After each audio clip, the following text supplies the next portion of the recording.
Hello everyone, it's Cam. Welcome to another album review. Now today we're going to be doing an album video of an artist that I haven't talked about for a while on this channel.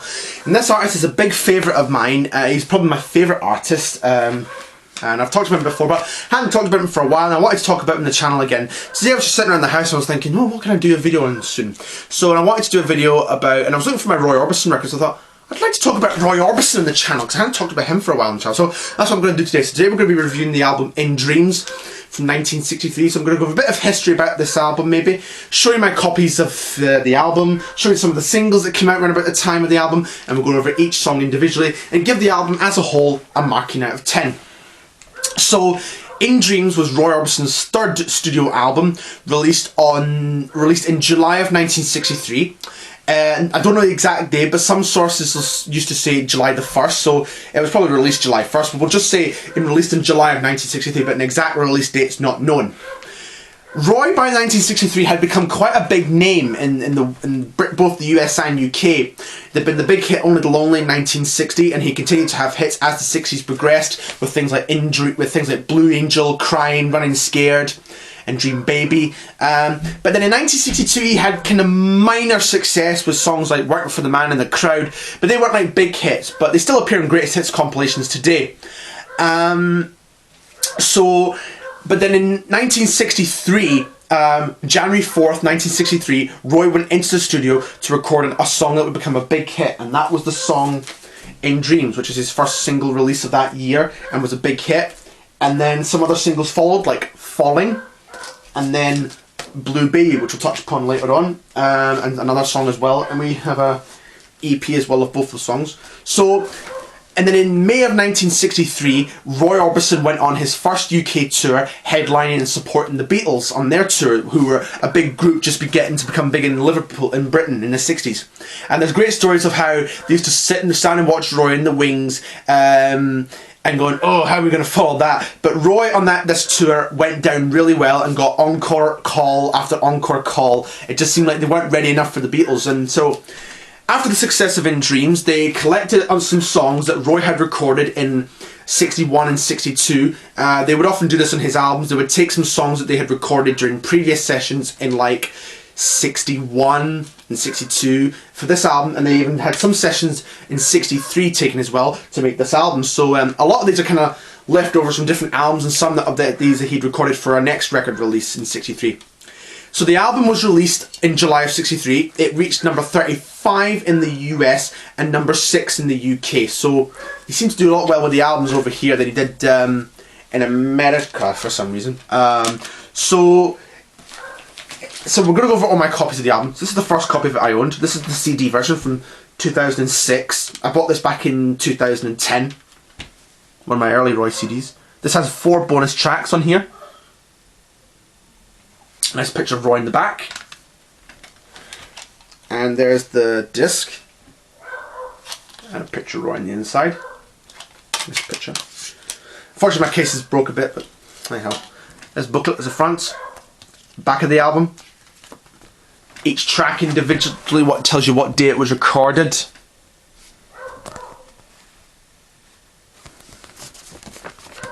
The liner notes from the original album.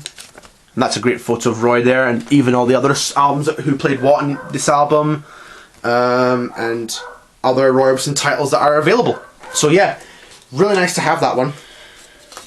My first copy of the album on CD. So there we go, there's that one. And then in terms of the vinyl, I've got a couple of copies. Here's my first vinyl copy. This is an original mono pressing from 1963. It's in really good condition. For its age, a bit stained, a bit yellow, but it's in good enough condition. And it's on the London Monument label, whereas in the US it was on Monument. It's on the London Monument label here in the UK.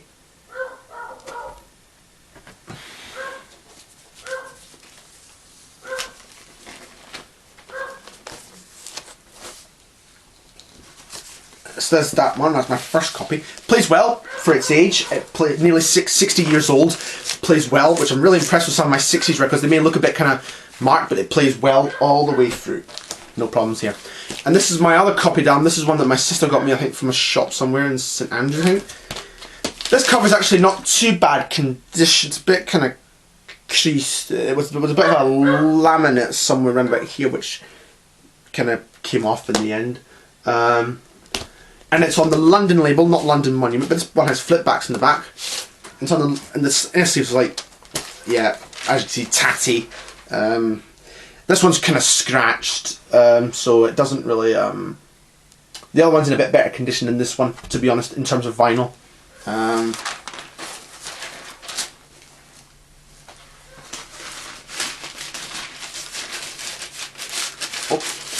to slide this back in. Okay, so now we're going to talk about all the album's tracks individually and go over each one. So the album starts off with the title track, In Dreams, and a great way to start off this album is with this song. It's a great song. I really like the kind of guitar start, and then it goes a candy coloured clown they call the Sandman. And Roy's often talked about the kind of writing process of this song.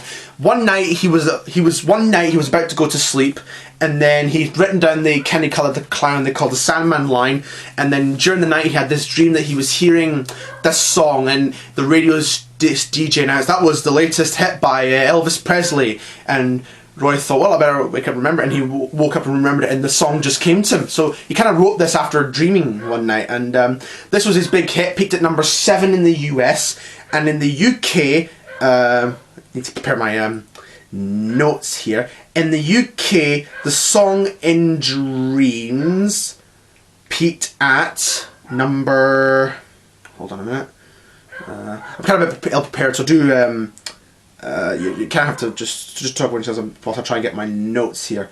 As a single, In Dreams peaked at number 6 in the UK in 1963, so it was a big hit for Roy. And in 2004, Rolling Stone put this as one of the greatest songs of all time. It absolutely is, I completely agree, and it's one of my favourite Roy Orbison songs. I really like the kind of vocals and the lyrics, and then many years later, in 1986, this song would later be used in the film Blue Velvet, and this would be like the kind of one of the ways that Roy's career was rejuvenated in the late 1980s was with this song, and it's a great song, one of my favourite ones, In Dreams. Recorded in January of '63, like I said earlier. Next track is a song called Lonely Wine. Now, Lonely Wine was originally, I think, a country song written by a guy called Roy Wells. This was recorded in the April of 1963. And I really like the kind of violin start to it and the piano and Roy's vocals. Yeah, one of my favourite ones, Lonely Wine. Not one that doesn't get talked about as often, but I really like the song. It's a really, really nice song for this album. A really great one. I'll show you my single for In Dreams. There's a single copy. And then we get a song called Shadaroba. Shadaroba was originally written by Cindy Walker, who wrote Roy's hit Dream Baby, and I think a couple of other Roy's songs in the 60s. And I think she wrote from some other people, I'm not sure. But anyway, really, really good song. Really like the kind of woodwind instrument that it has to it. The lyrics are really good. I like the meaning of the word Shadaroba. It means the future is better than the past. Face the future, forget about the past. Kind of talk about the future of the song. It's a really great song, and recorded at the same session as In Dreams and was released as the B-side of In Dreams. A really great song. Actually, I've heard this one quite a few times on my local radio station, 3TFM, the one I volunteer with, because sometimes I listen to the Monday show, and they sometimes have played Shadaroba on occasion. So quite a surprise to hear that one. You don't get to hear that one too often on the radio, but yeah, that's a really great one, Shadaroba. Then we have No One Will Ever Know. This is a good song. I like this one. Written by Foreign Rose, I think. M. Foreign Fred Rose. And this was recorded in the January of 1962, around about the sessions of Dream Baby. So it's a leftover from that kind of session. It's a really good song. Really like the song. Johnny Cash would later cover this one on his album Happiness Is You in 1966. But he was doing a kind of different style to Roy. But both good versions nonetheless. Then we have Sunset, which is an original composition from Roy Orbison and his co-writer Joe Melson. One of my favourite songs. It's a really good upbeat one. I really like the kind of drums to it and the vocal, the lyrics. I really like the fact that the key kind of changes after each chorus. And yeah, I really like the change in it, and it's a great one, Sunset, one of my favourite ones. Then we have House Without Windows. Now, House Without Windows, Sunset, was recorded in June of 1961.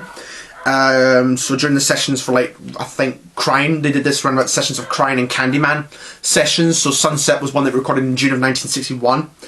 Then House Without Windows, and this one was a recording from November of 1961, and it's another one of my favourite Roy songs. I really like it's kind of soft, slow song. I really like the kind of orchestra to it and the backing vocals, and one of my favourite Roy songs, House Without Windows. House Without Windows in the UK was later released as the B-side for Lana single in 1966. I forgot to bring that single with me, but I do have it on a single, Lana, and the B-side House Without Windows was on that one in the UK, so a great song, one of my favourite Roy songs, House Without Windows. Then we turn it over to side 2 and the song Dreams. Now, sorry, not Dreams, Dream. This was originally a Johnny Mercer song, I think, and Dream was recorded in April 1963, as well as quite a few of these tracks. Dream is a great song, one of my favourites, a really nice song. One that I kind of didn't really, sometimes I would go through a period not hearing it and then kind of think, oh, this is great, you know. And sometimes you forget sometimes how great some songs are. You go through phases like that, but I really like one of the lines in the song, things never are as bad as they seem, you know, which is a good line and a true line in life, really. Some things never are as bad as they seem, you know. And it's a really nice song, Dream. I really like the kind of acoustic guitar to it. It's a nice song. Then we have Blue Bayou. Now this was a big hit for Roy. Blue Bayou was originally recorded in November of 1961. So they kind of left it for 2 years. So it was in the can for 2 years before it was released in 1963. And this was another single released later that year in the kind of August of 1963. And Blue Bayou, with its B-side Mean Woman Blues, which was recorded in 63, peaked at number 3 in the UK. So in the UK it was a double A side. In the US, Blue Bayou by Roy would peak at number... Bear with me for just a minute. Blue Bayou was number 29 in the US charts in the Billboard Hot 100. One of my favourite Roy songs, Blue Bayou, and this is a Roy Orbison, Joe Melson composition, and this is a favourite of my papa's as well on a personal note. I really like the song. It's nice. It starts with a boom, boom, and I really like the lyrics and the kind of harmonica. And it's a nice song. It's one of my favourite Roy Orbison songs. One that I really like a lot. 1963, and it was in 1976 country singer Linda Ronstadt would later cover the song Blue Bayou, and it became a big hit, and that again was a part of Roy's career renaissance in the 1980s. So yeah, great song, one of my favourites, Blue Bayou, which is another Roy Orbison, Joe Melson composition. Then we have They Call You Gigolette. If I'm honest, this is not a favourite of mine. It's good, but it's not one. I don't skip it on the album when I listen to it on the album, because I do like it, but it's just not one that's never been a favourite of mine for some reason. This was recorded in April 1963 as well. Some of this material is from April 63. No, hang on a second. No, this is recorded at the same session as Blue Bayou in November of 1961. Getting my notes wrong here. Not bad, good, but maybe a few more lessons and it will eventually grow on me, I'm sure. They Call You Gigolette. It's not a bad song, it's good. Yeah, and one of my favourite lines in the song is, they say that you're the devil's pet, or something like that. Yeah, you're the devil's pet. That's quite a good line. Almost very much reminds me of Elvis, you're the devil in disguise in a way. And then we have All I Have to Do Is Dream. Now this was originally a hit song for the Everly Brothers in 1958, and Roy does a really great version of this song. Different to the Everly Brothers, but he does a great version of the song. It's one of my favourite performances that Roy does. This was recorded in April of 1963 as well. So yeah, one of my favourite versions, and this Roy does a great job of it.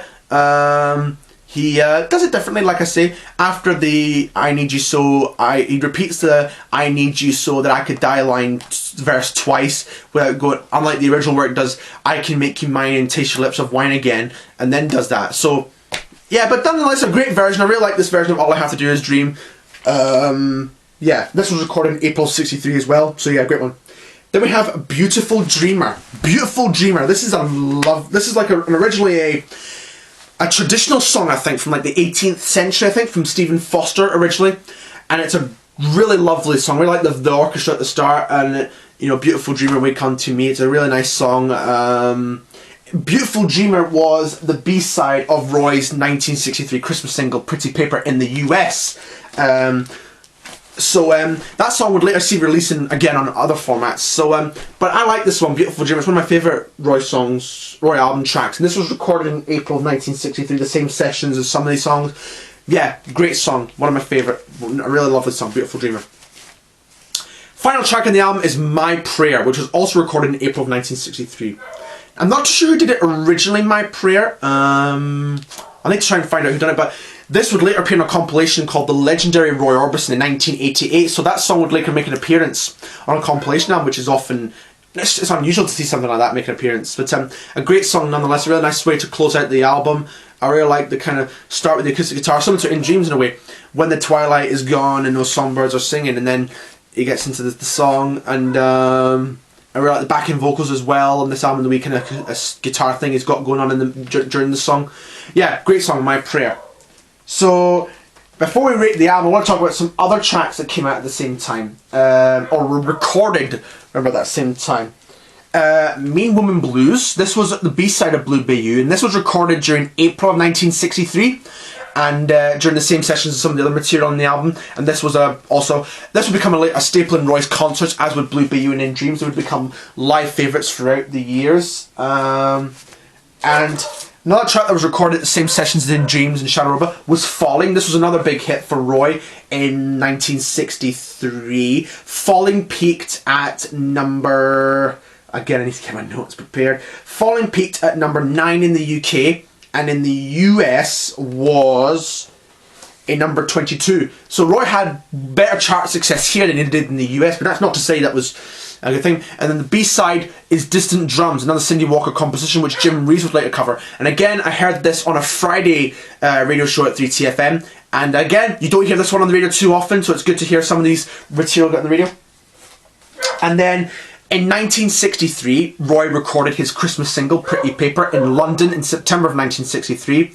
And the B-side of that was Beautiful Dreamer in the US, but Summer Song was the B-side of that in the UK. Now the EP to show you, with In Dreams and Shadow Robot on one side, on the B-side Fallen and Distant Drums, with a nice picture of Roy in the front. Mono, London Monument label. Right, so now we come to the marking. We give the album a marking out of 10. For me, it's a no-brainer. 10 out of 10. One of my favourite Roy albums. It was probably one of my early Roy studio albums I remember getting on CD or in any formats before I got into vinyl later on, which is now nearly 10 to 12 years now. So, yeah, really great album. One of my favourite Roy albums. One of my favourite from 1963. You know, at a time when, you know, popular music was going to change, especially in this country, in the UK, when popular music was about to change and the Beatles were kind of taking over the charts, Roy still managed to find some kind of chart success over here in the UK. In the US, that was kind of different because popular music was sort of changing, and the Beatles are now dominating the charts mostly, but some of the American rock and roll still found some chart space, but not that much. But yeah, this is a great album. It's one of my favourite albums of all time, really. 1963's In Dreams. This is definitely one of my favourite Roy albums. It's up there with albums like The Big O in 1970, Mystery Girl in 1989, Regeneration in 77, 76. There's other great albums I could name off the top of my head when it comes to Roy Orbison, because he's really made a lot of great albums over the years. Pretty much never made a bad album, I'll tell you that. He never made a bad record. This is what I would definitely recommend you check out if you're just getting into Roy's discography. This is an album to go for. And if you want to get into Roy, I suggest you check out this book. It's called The Authorised Roy Orbison. This is a book of his discography that his sons put out a few years ago, and this is a great read. This is what I definitely recommend if you're just getting into Roy Orbison. It should still be available, but might be a bit pricey, but it should still be available. But if you can find it for a good price, I would definitely recommend it. But also check out Firefighter K, Wann. Now Firefighter K, Wann's got a great series where he highlights and spotlights Roy's albums and discography and goes over Roy's career in a series of videos. I'll leave a link for it in the description if you want to check that out, but do check it out because it's a great series that he does. So yeah, I hope you enjoyed this video. Like, comment, subscribe, and I'll see you for the next video.